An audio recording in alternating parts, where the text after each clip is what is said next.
வணக்கம். இன்றைய குறளின் குறள் பதிவில் நாம் பார்க்க போகும் குறள், இனிய உளவாக இன்னாத கூறல் கனியிருப்ப காய்கவர்ந்தற்று.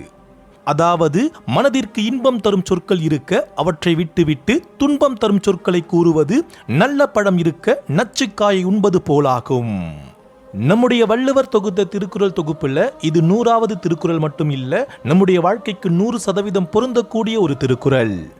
நம்ம ஒவ்வொருத்தரும் நம்முடைய வாழ்க்கையில் நடந்த சில நிகழ்வுகளையும் நினைவுகளையும் மாத்துறதுக்கு ஒரு சில முயற்சிகளை நாம முன்னெடுப்போம். அப்படி நாம எடுக்கக்கூடிய முயற்சிகள்ல நாம சொல்ற மிகப்பெரிய குற்றச்சாட்டு என்னவா இருக்கும்னா, நான் எவ்வளவு முயற்சி பண்ணாலும் சில விஷயங்களை என்னால மறக்க முடியல அப்படி நாம சொல்லுவோம். மிக நுட்பமா நாம சிந்திச்சு பார்த்தோம் அப்படின்னா, நாம எடுக்கக்கூடிய சில முயற்சிகள் தான் ஒரு சில நிகழ்வுகளை நாம மறக்காம இருக்கிறதுக்கு காரணங்களா இருக்கும். உங்களுடைய அனுமதி இல்லாம சில விஷயங்கள் உங்களுடைய வாழ்க்கையில நடந்திருந்துச்சு அப்படின்னா அதை பொருட்படுத்தாதீங்க. ஆனா உங்களுடைய அனுமதியோட சில விஷயங்கள் நடந்திருந்துச்சு அப்படின்னா அதுல உங்களுடைய தவறு என்ன அப்படிங்கறத பத்தி கொஞ்சம் சிந்திச்சு பாருங்க. உங்களுடைய வாழ்க்கையில சில தவறுகள் உங்களால நடந்துச்சோ இல்ல உங்களை சார்ந்தவங்களால நடந்துச்சோ, அந்த நிகழ்வுகளை குறித்து நீங்க திரும்ப திரும்ப மற்றவங்க கிட்ட பேசுறீங்க இல்லைங்களா, அந்த இடத்துல தான் நீங்க ரொம்ப கவனமா இருக்கணும்.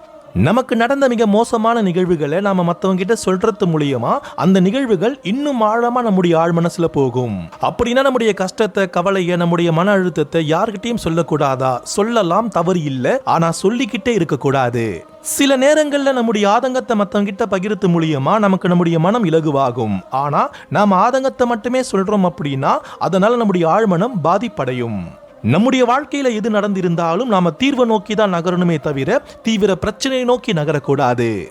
திரும்ப திரும்ப நம்முடைய பிரச்சனையை பற்றி தான் நம்ம பேசுறோம் அப்படின்னா நம்முடைய பிரச்சனை சார்ந்த நிகழ்வுகள் தான் நமக்கு திரும்ப திரும்ப நடக்கும். நம்முடைய பிரச்சனையை பற்றி யோசிக்காம, பிரச்சனையை பற்றி பேசாம, தீர்வை பற்றி யோசிச்சு தீர்வை பற்றி நாம பேசுறோம் அப்படின்னா நம்முடைய வாழ்க்கையில பலவிதமான மாற்றங்கள் ஏற்படுறத நம்மளால பார்க்க முடியும். சில விஷயங்களை மறக்க நினைச்சு நாம பேசுற செய்யற சில செயல்கள் தான் அந்த விஷயங்களை இன்னும் ஆழமா நம்முடைய ஆழ் மனசுல கொண்டு போகுது அப்படிங்கறதையே நாம மறந்துடுறோம். ஒரு பூவை கையில வச்சு கசக்கினாலும் அது நறுமணத்தை தான் கொடுக்கும். அது போல உங்க வாழ்க்கையில எது நடந்திருந்தாலும் வெறும் நன்மைகளை பத்தி மட்டுமே பேசுங்க. அதுதான் மேலும் பல நன்மைகளை உங்களுடைய வாழ்க்கையில இருக்கிறதுக்கான ரகசியம். உங்க கடந்த கால வாழ்க்கையில நடந்த நிகழ்வுகளையும் நினைவுகளையும் மாத்தணும் அப்படின்னா யாருடைய தவறுன்னு பார்க்காதீங்க, யாருடைய வாழ்க்கைன்னு பாருங்க. அப்படி நம்ம பார்த்தோம் அப்படின்னா நம்முடைய வள்ளுவர் சொல்ற மாதிரி கனி இருக்கும் பொழுது காயை பறிச்சு நாம சாப்பிட நினைக்க மாட்டோம்.